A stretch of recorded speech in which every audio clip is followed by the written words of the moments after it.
छत्तीसगढ़ के इतिहास के क्रम में हम कलचुरी वंश पढ़ रहे थे और कलचुरी वंश में हम राजा प्रताप मल तक पढ़ चुके थे। राजा प्रताप मल के बाद है ना, राजा प्रताप मल के बाद 1222 प्रताप मल 1222 ईस्वी से लेकर अगला जो राजा था जिसका नाम था बहरेंद्र साय। जिसका नाम क्या था? बहरेंद्र साय। बहरेंद्र साय, ठीक है, बहरेंद्र साय। प्रताप मल से लेकर बहरेंद्र साय लगभग 1494 ईस्वी, 1494 ईस्वी है ना। 1222 से लेकर बहरेंद्र साय के काल 1494 ईस्वी तक जो कलचुरी वंश है उसका कोई भी स्पष्ट जानकारी नहीं मिलती, कोई भी स्पष्ट जानकारी नहीं मिलती है। तो ये 200 से 300 साल के बीच का जो काल है इसको कलचुरी वंश का अंधकार युग कहा जाता है। कलचुरी वंश का क्या कहा जाता है? अंधकार युग, ठीक है। तो किस वंश में अंधकार युग आया था बोलेगा तो कौन से वंश में आया था? कलचुरी वंश में आया था, क्योंकि कलचुरी वंश में जो राजा है प्रताप मल, जिसका शासनकाल लगभग 1222 ईस्वी के आसपास समाप्त हुआ, और जो राजा था बहरेंद्र साय जिसका शासनकाल 1494 ईस्वी से चालू हुआ, इसके बीच में कि कौन सा राजा था, क्या क्या हुआ कलचुरी वंश का, इसका कोई स्पष्ट जानकारी नहीं है। इसीलिए इस काल को क्या कहा जाता है? इस काल को कलचुरी वंश का अंधकार युग कहा जाता है। क्लियर है? 200 से 300 साल तक कोई भी स्पष्ट जानकारी नहीं मिलती है। कुछ आंशिक जानकारी जो है उड़ीसा के देवगिरी के यादव जो शासक है उनके अभिलेखों से प्राप्त होता है। कुछ आंशिक जानकारी है ना, कुछ आंशिक जानकारी जो है इस काल के बारे में कहां से मिलता है? उड़ीसा है ना, उड़ीसा के देवगिरी के यादव शासकों के अभिलेखों से मिलता है। यादव शासकों के अभिलेखों से कुछ आंशिक जानकारी या कुछ थोड़ी बहुत जानकारी जो मिलती है कि कुछ कलचुरी शासक इसमें थे। इन्हीं आंशिक जानकारियों के हिसाब से हमारे जो छत्तीसगढ़ के इतिहासकार हैं बाबू रेवा राव। इतिहासकार कौन है? बाबू रेवा राव। बाबू रेवा राव ने अपनी एक पुस्तक लिखी है जिसका नाम है तारीख है वंशी, है वंशी, ठीक है। यहाँ पर एक और बात स्पष्ट कर दूं कि है वंश किसको कहा जाता है? तो कलचुरी वंश को ही क्या कहा जाता है? है वंश कहा जाता है। क्लियर है? इसीलिए बाबू रेवा राव ने अपनी पुस्तक का नाम क्या रखा है? तारीखें है वंशी रखा है। और इस पुस्तक में बाबू रेवा राव ने स्पष्ट बताया है ना, कि प्रताप मल के बाद कौन कौन क्या हुए राजा हुए, कौन कौन क्या हुए शासक हुए, लेकिन स्पष्ट जानकारी नहीं है। एक केवल बाबू रेवा राव ने अपनी पुस्तक तारीखें है वंशी में लिखा है कि प्रताप मल के बाद जो राजा हुआ उसका नाम था जय सिंह देव। उसका नाम क्या था? जय सिंह देव।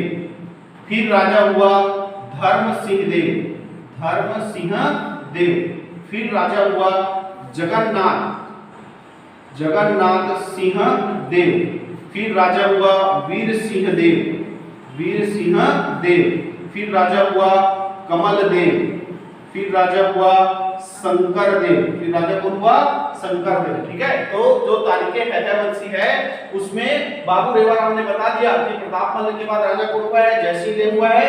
फिर धर्म सिंह देव, जगन्नाथ सिंह देव, वीर सिंह देव, कमल देव, शंकर देव। उसके बाद हुआ मोहन साय,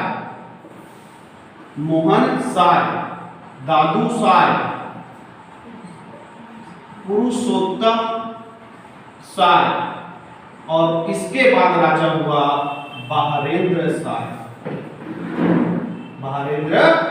जिसकी स्पष्ट जानकारी जो है प्राप्त होती है। क्लियर है? तो तारीखें है वंशी में बाबू रेवा राव ने अंधकार युग में कलचुरी वंश के राजाओं का क्रम से वर्णन किया है कि प्रताप मल के बाद राजा हुआ जय सिंह देव, धर्म सिंह देव, जगन्नाथ सिंह देव, वीर सिंह देव, कमल देव, शंकर देव, मोहन साय, दादू साय, पुरुषोत्तम साय, बहरेंद्र साय। और इसी बहरेंद्र साय के काल से हमको स्पष्ट जानकारी कलचुरी वंश का प्राप्त होता है। तो अगला हम डिटेल में पढ़ेंगे किसके काल को? बहरेंद्र साय के काल को। क्लियर है? बहरेंद्र साय ने 1494 से लेकर 1544 ईस्वी तक शासन किया। जो बहरेंद्र साय है, बहरेंद्र साय, इसको बहार साय भी बोलते हैं, बहार साय। इसने 1494 ईस्वी से 1544 ईस्वी तक इस छत्तीसगढ़ क्षेत्र में क्या किया, शासन किया। और इसके शासन काल के समय, इसने अपने शासन काल के समय कलचुरियों की जो राजधानी कहाँ थी, रतनपुर थी, उसको ट्रांसफर कर दिया और इसने राजधानी बना दी किसको, कोसगई। राजधानी ट्रांसफर करके रतनपुर से कहाँ ले गया, कोसगई। कहाँ ले गया, कोसगई। और यही कोसगई में इसने कोषागार का क्या किया, निर्माण किया और साथ ही कोसगई मंदिर का भी क्या किया, निर्माण किया। ठीक है, कोसगई माता के मंदिर का भी क्या किया, निर्माण किया। तो कोसगई में कोषागार और कोसगई माता मंदिर, कोसगई माता के मंदिर का निर्माण किया किसने, इस राजा बहारेंद्र शाह या बहार शाह। क्लियर है। चैतुरगढ़ जिसको छत्तीसगढ़ का कश्मीर कहा जाता है, चैतुरगढ़ जिसको छत्तीसगढ़ का क्या कहा जाता है, कश्मीर कहा जाता है, छत्तीसगढ़ का कश्मीर। यहाँ पर किले का छत्तीसगढ़ का कश्मीर। ठीक है, छत्तीसगढ़ का कश्मीर किसे कहते हैं, चैतुरगढ़ को कहते हैं। इसी चैतुरगढ़ में किले का भी निर्माण करने वाला राजा कौन था, बहारेंद्र शाह या बहार शाह। क्लियर है। इस बहारेंद्र शाह या बहार शाह के बाद राजा हुआ कल्याण शाह, जिसको माना जाता है कि 1544 से लेकर 1581 तक क्या किया, शासन किया। किसने, कल्याण शाह। कल्याण शाह कब से, 1544 ईस्वी से लेकर 1581 ईस्वी तक लगभग इसने क्या किया, शासन किया। क्लियर है। इस कल्याण शाह ने ये जो कोसगई माता का मंदिर बना है, कोसगई में जो किला बना था उसके अंदर जो है जगन्नाथ मंदिर का क्या किया, निर्माण किया। तो कोसगई में जगन्नाथ मंदिर का निर्माण किसने किया है, इस कल्याण शाह ने किया है। इसका एक पहले निर्माण कार्य पढ़े थे। इसके बारे में दो जानकारी प्राप्त होती है ना, इसके बारे में, कल्याण शाह के बारे में दो जानकारी प्राप्त होती है। जो कवर्धा बिलासपुर क्षेत्र में एक गीत प्रचलित है जिसको बोलते हैं गोपल्ला गीत। बिलासपुर क्षेत्र में एक गीत है जिसका नाम क्या है, गोपल्ला गीत। इस गोपल्ला गीत के अनुसार जो राजा कल्याण शाह था वो मुगल राजा जहांगीर का समकालीन था। मुगल राजा किसका समकालीन था, जहांगीर। जहांगीर का क्या था, समकालीन था। मुगल शासक किसका समकालीन था, जहांगीर। ये गोपल्ला गीत में ऐसा बताया गया है कि जहांगीर ने अपने दरबार में रख लिया था किसको, कल्याण शाह को। राजा था कौन, छत्तीसगढ़ का कल्याण शाह। इसको दिल्ली मुगल वंश का राजा जहांगीर ने अपने दरबार में रख लिया था। तब बिलासपुर का एक पहलवान था जिसका नाम था गोपालवीर। क्या नाम था, गोपालवीर। ये बिलासाबाई के उम्मीद के साथ अपने राजा कल्याण शाह को लाने के लिए दिल्ली जाता है। ऐसा वर्णन मिलता है कहाँ, गोपल्ला गीत में। वही जो हमारे इतिहासकार है कौन, बाबू रेवाराम। इतिहासकार कौन है, बाबू रेवाराम। इनका कहना है कि जो कल्याण शाह इसका और मंडला का जो जमींदार था, मंडला का जमींदार था, इन दोनों के बीच क्या हो गया था, विवाद हो गया था। क्योंकि कल्याण शाह ने एक प्रणाली चलाई थी जिसका नाम था जमाबंदी प्रणाली। ठीक है, इसके दोनों का विवाद हो गया था उस प्रणाली के चलते। तो उसका सुनवाई करने के लिए अकबर ने, मुगल सम्राट किसने, अकबर ने कल्याण शाह को कहां बुलाया था, दिल्ली बुलाया था। और जमाबंदी प्रणाली जो है अकबर को बहुत पसंद आई। तो कल्याण शाह जो है अकबर के दरबार में 8 वर्ष रहा। ऐसा बताता है कौन, बाबू रेवाराम। क्लियर है। तो कल्याण शाह के बारे में दो इतिहास मिलता है। गोपल्ला गीत के अनुसार कल्याण शाह किसके समकालीन था, जहांगीर का समकालीन था, उसके दरबार में रहा है। और वही इतिहासकार बाबू रेवाराम के अनुसार जो कल्याण शाह है वो मुगल सम्राट अकबर के दरबार में 8 वर्ष तक रहा है। क्लियर है। और इसी कल्याण शाह ने कौन सी प्रणाली चलाई थी, राजस्व वसूलने के लिए जमाबंदी प्रणाली की क्या की थी, शुरुआत की। तो जमाबंदी प्रणाली की शुरुआत किस कलचुरी शासक ने किया है, तो कौन है, कल्याण शाह। क्लियर है। कल्याण शाह के बाद हमको जो कलचुरी शासक का नाम मिलता है उसका नाम है लक्ष्मण शाह। उसका नाम क्या है, लक्ष्मण शाह। लक्ष्मण शाह। ठीक है। लक्ष्मण शाह के बाद जो शासक हुआ उसका नाम था शंकर शाह। शंकर शाह है ना। उसके बाद जगमोहन शाह, जगमोहन शाह, आदिल शाह, आदिल शाह, रणजीत शाह, रणजीत शाह। ठीक है, ये राजा हुए। और इनके बाद जो देखो ये जो राजा हुए किसके बाद हुए, कल्याण शाह के बाद हुए। कल्याण साय के बाद लक्ष्मण साय, फिर शंकर साय, जगमोहन साय, अदिल साय और फिर कौन हुए, रणजीत साय। पर इनका कार्यकाल में या इनके शासनकाल में कोई स्पष्ट जानकारी नहीं है या इनका कोई विशेष कार्य नहीं है, इसलिए हम इनका केवल क्या पढ़ेंगे, नाम पढ़ेंगे कि कल्याण साय के बाद राजा हुआ कौन, लक्ष्मण साय, फिर शंकर साय, जगमोहन साय, अदिल साय, रणजीत साय और अगला राजा हुआ तखत सिंह। अगला राजा तखत सिंह। इसने कलचुरी वंश का शासक, कलचुरी वंश के शासक के रूप में कब तक शासन किया, 1689 ईस्वी से लेके 1691 ईस्वी, 1689 से 1691 ईस्वी तक इसने कलचुरी वंश के शासक के रूप में क्या किया, शासन किया। ये जो था औरंगजेब का समकालीन था। किसका समकालीन था, औरंगजेब का। औरंगजेब का समकालीन का कहने का मतलब है जब मुगल वंश का राजा कौन था, औरंगजेब था। दिल्ली मुगल वंश का शासक कौन था, औरंगजेब था। तब छत्तीसगढ़ में कलचुरी वंश का शासक कौन था, तखत सिंह। क्लियर है। इसी राजा तखत सिंह ने बिलासपुर के पास अपने नाम से एक शहर बसाया जिसको आज हम लोग किस नाम से जानते हैं, तखतपुर के नाम से जानते हैं। जो तखतपुर है बिलासपुर के पास, उसका निर्माण करने वाला, उस शहर को बसाने वाला राजा कौन था, तखत सिंह। तो तखत सिंह ने ही तखतपुर शहर का क्या किया है, निर्माण किया। ठीक है। इस तखत सिंह का कोई संतान नहीं था, इसका कोई संतान नहीं था। तो इसने अपनी पत्नी का एक ब्राह्मण जिसका नाम था बड़गैया, ब्राह्मण का नाम क्या था, बड़गैया, उसके साथ नियोग प्रथा कराया था, उसके साथ संबंध स्थापित कराया था, जिससे एक बच्चे का जन्म होता है जिसका नाम था राजसिंह। क्लियर है।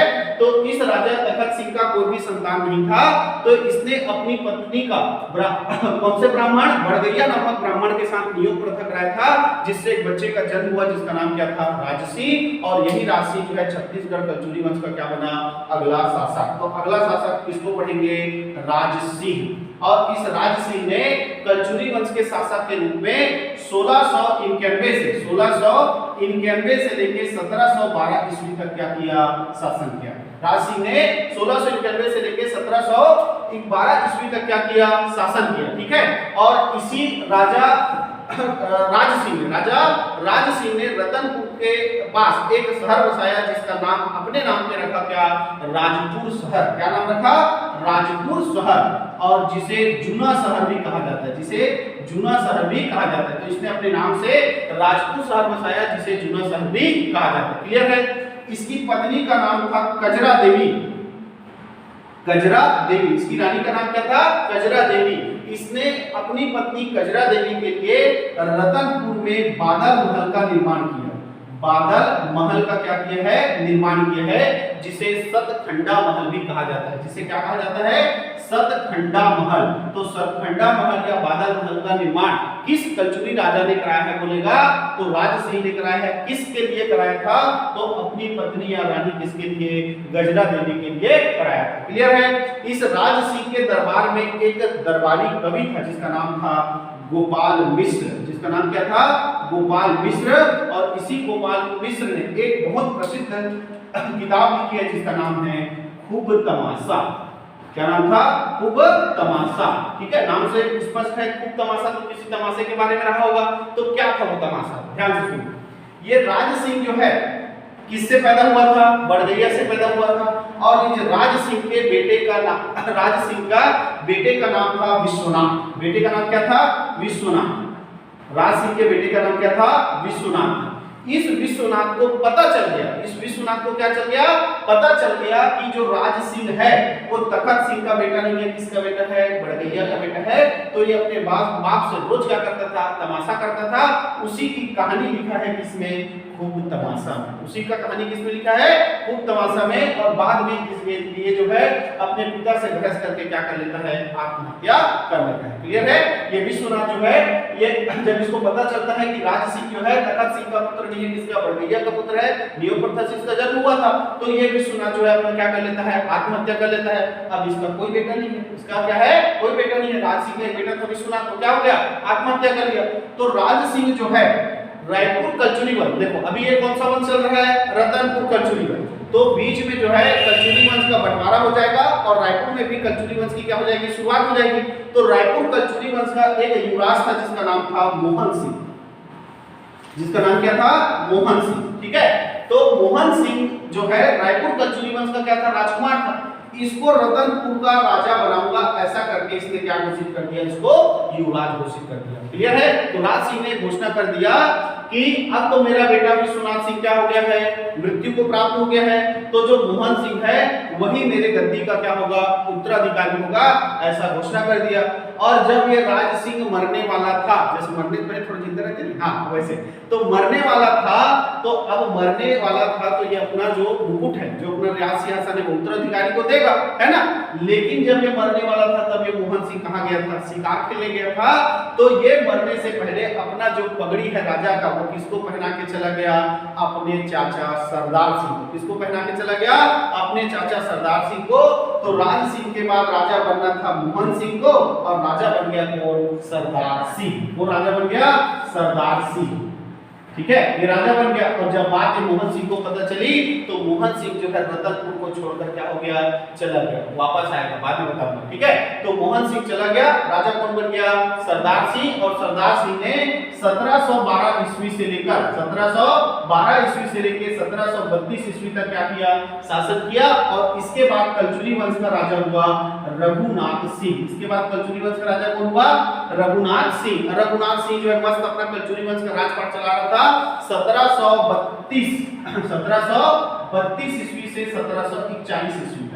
1732 ईस्वी से 1741 ईस्वी तक इस रघुनाथ सिंह ने कलचुरी वंश के राजा के रूप में क्या किया, शासन किया, अपना मस्त राजपाट चला रहा था जी। कौन, रघुनाथ सिंह। पर याद करो ये कौन है, मोहन सिंह, जो यहाँ से भगा है ना, हिसाब के, है ना, कि ये राजा बनना था, लेकिन ये गुस्से में निकल गया, क्योंकि राजा कौन बन गया था इसके जगह, सरदार सिंह। और सरदार सिंह के बाद उसका बेटा रघुनाथ सिंह राजा बन गया। तब मराठाओं का एक सेनापति था जिसका नाम था भास्कर पंत। मराठा का सेनापति जिसका नाम क्या था, भास्कर पंत। ये जगह जगह राज्य को विस्तार करने के लिए निकला था। कौन, भास्कर पंत। तो भास्कर पंत की मुलाकात हो गई किसके, मोहन सिंह से। तो मोहन सिंह और भास्कर पंत में डील हुआ कि तुम कहां आक्रमण करोगे, रतनपुर में कलचुरी राजा है रघुनाथ सिंह, उसके ऊपर आक्रमण करोगे, उसको हटाओगे और मेरे को क्या बनाओगे, राजा बनाओगे। ऐसा मोहन सिंह और भास्कर पंत में क्या हो गया, डील हो गया। तो भास्कर पंत ने 1741 में इसके खिलाफ क्या किया, युद्ध किया। 1741 में मराठा सेनापति था कौन, भास्कर पंत। इसने रतनपुर के कलचुरी वंश के राजा रघुनाथ सिंह पर क्या किया, आक्रमण किया। क्लियर है? जब रघुनाथ सिंह पर भास्कर पंत ने आक्रमण किया, उसके कुछ ही समय पहले भास्कर पंत ने जब किसके ऊपर आक्रमण किया, रघुनाथ सिंह के ऊपर आक्रमण किया, तो आक्रमण के कुछ ही समय पहले, कुछ ही दिन पहले रघुनाथ सिंह के बेटे की क्या हुई थी, मृत्यु हुई थी। तो रघुनाथ सिंह जो है अपने बेटे के वियोग में, उसके मृत्यु के शोक में एकदम क्या था, अस्त व्यस्त था उसका जीवन, है ना, क्योंकि बेटा, जवान बेटा मर गया था उसका। तो ये जो है लड़ाई ना करके आत्मसमर्पण कर दिया कि मैं लड़ने के हालत में नहीं हूं, मैं बेटा के गम से ऐसी परेशान हूं। तो इसने भास्कर पंत से लड़ाई नहीं किया, उसके सामने क्या कर दिया, आत्मसमर्पण कर दिया। अब बताओ, ये भास्कर पंत जो है भाई इसको मारेगा थोड़ी, जब आपके सामने कोई आएगा आप आत्मसमर्पण कर देगा तो आप उसको मारोगे थोड़ी, है ना। तो भास्कर पंत ने इसको मारा नहीं, है ना। इसके जितना लूटना था, जितना खजाना लेना था वो सब ले लिया। इसके ऊपर 1 लाख रुपए जुर्माना लगाए, यानी कि साल में, अब हर साल एक को कितना देना है, 1 लाख रुपया मराठा शासन को देना है ना। और साथ ही इसी को क्या कहा कि अब आप ही छत्तीसगढ़ का क्या रहोगे, राजा रहोगे, लेकिन किसके अधीन, मराठाओं के अधीन। तो 1741 से लेकर 1745 अपनी इसकी मृत्यु तक, 1741 से लेकर 1745 तक ये किसके अधीन, मराठा के अधीन क्या रहेगा, शासन। समझ में आया होगा कि भास्कर पंत ने रघुनाथ सिंह के ऊपर आक्रमण किया। रघुनाथ सिंह अपने बेटे के वियोग में था, इसलिए इसने लड़ाई नहीं किया, भास्कर पंत के सामने क्या कर दिया, आत्मसमर्पण कर दिया। तो भास्कर पंत ने इसको ही रतनपुर कलचुरी वंश का राजा बनाए रखा, किसके अधीन, मराठाओं के अधीन। और इसके ऊपर 1 लाख रुपए का जुर्माना लगाया, यानी कि अब हर साल जो है 1 लाख रुपए किसको देगा, मराठा शासक को देगा। और साथ ही रतनपुर कलचुरी वंश में, साथ ही रतनपुर कलचुरी वंश में मराठाओं ने अपना एक आदमी बैठा के रखा, एक व्यक्ति को छोड़ दिया जिसका नाम था कल्याणगिरी गोसाई। जिसका नाम क्या था, कल्याणगिरी गोसाई। ठीक है, कल्याणगिरी गोसाई। इतना आपको पढ़ना है किसके बारे में, रघुनाथ सिंह के बारे में। क्लियर है? रघुनाथ सिंह जो है 1732 में क्या हुआ, शासक बना। 1741 में भास्कर पंत ने इसके ऊपर आक्रमण कर दिया, इसने लड़ाई नहीं किया, आत्मसमर्पण कर दिया। भास्कर पंत ने इसके ऊपर 1 लाख रुपए का जुर्माना लगाया और उसको ही मराठाओं के अधीन कलचुरी वंश का क्या बना दिया, राजा बना दिया। क्लियर है। और साथ ही कलचुरी वंश में रतनपुर में किसको छोड़ दिया, मराठाओं ने अपना व्यक्ति बैठाकर, किसको, कल्याणगिरी गोसाई। तो ध्यान से सुनना, ये जो रघुनाथ सिंह है ये अंतिम क्या होगा, कलचुरी शासक, अंतिम कलचुरी शासक। कलचुरी वंश का अंतिम शासक कौन होगा, रघुनाथ सिंह, क्योंकि किसने हरा दिया, भास्कर पंत ने हरा दिया और कलचुरी वंश को समाप्त कर दिया। तो कलचुरी वंश का अंतिम शासक पूछेगा तो कौन आएगा, रघुनाथ सिंह। मराठाओं के अधीन, मराठा के अधीन प्रथम कलचुरी शासक, मराठा के अधीन प्रथम कलचुरी शासक। तो मराठा के अधीन पहला कलचुरी शासक भी कौन होगा, रघुनाथ सिंह, क्योंकि कलचुरी जो भास्कर पंत है उसने किसको ही राजा बनाया, रघुनाथ सिंह को ही राजा बनाया। तो कलचुरियों के अधीन अंतिम कलचुरियों का अंतिम शासक पूछेगा तो भी रघुनाथ सिंह, और मराठा के अधीन, मराठा के अधीन प्रथम कलचुरी शासक पूछेगा तो भी किसको लेंगे, रघुनाथ सिंह। और रघुनाथ सिंह की 1745 में मृत्यु हो गई, तब मराठाओं ने राजा बना दिया किसको, मोहन सिंह, जिसके साथ डील किए थे, है ना। तो मोहन सिंह को राजा बना दिए और ये 1745 से लेके 1757 तक इस कलचुरी वंश का राजा रहेगा, किसके अधीन, मराठाओं के अधीन। ठीक है। तो 1745 से लेके 1757 तक कलचुरी वंश का राजा रहेगा मोहन सिंह, किसके अधीन, मराठाओं के अधीन। और जब 1757 में इस मोहन सिंह की मृत्यु होती है तो किसी और को राजा नहीं बनाया जाता, मराठाओं का जो राजकुमार है वो छत्तीसगढ़ में आकर मराठा वंश की क्या करता है, शुरुआत करता है। तो इस तरह ये जो मोहन सिंह है ये मराठा के अधीन अंतिम कलचुरी शासक, मराठा के अधीन अंतिम कलचुरी शासक कौन है बोलेगा, मराठा के अधीन अंतिम कलचुरी शासक कौन है, मोहन सिंह। ठीक है। तो इस तरह से मोहन सिंह के बाद जो है कलचुरी वंश पूरी तरह से क्या हो जाता है, समाप्त हो जाता है रतनपुर का, क्योंकि इसके बाद जो है 1757 में मराठा का राजकुमार वो छत्तीसगढ़ आएगा और मराठा वंश की क्या करेगा, शुरुआत करेगा। क्लियर है। तो ये है रतनपुर का कलचुरी वंश। अब मैंने आपको बीच में बताया था कि कलचुरी वंश का बंटवारा हो चुका था और बीच में किसकी स्थापना हो चुकी थी, रायपुर के कलचुरी वंश का। तो अगले क्लास में हम जानेंगे रायपुर का कलचुरी वंश। आज के लिए इतना ही।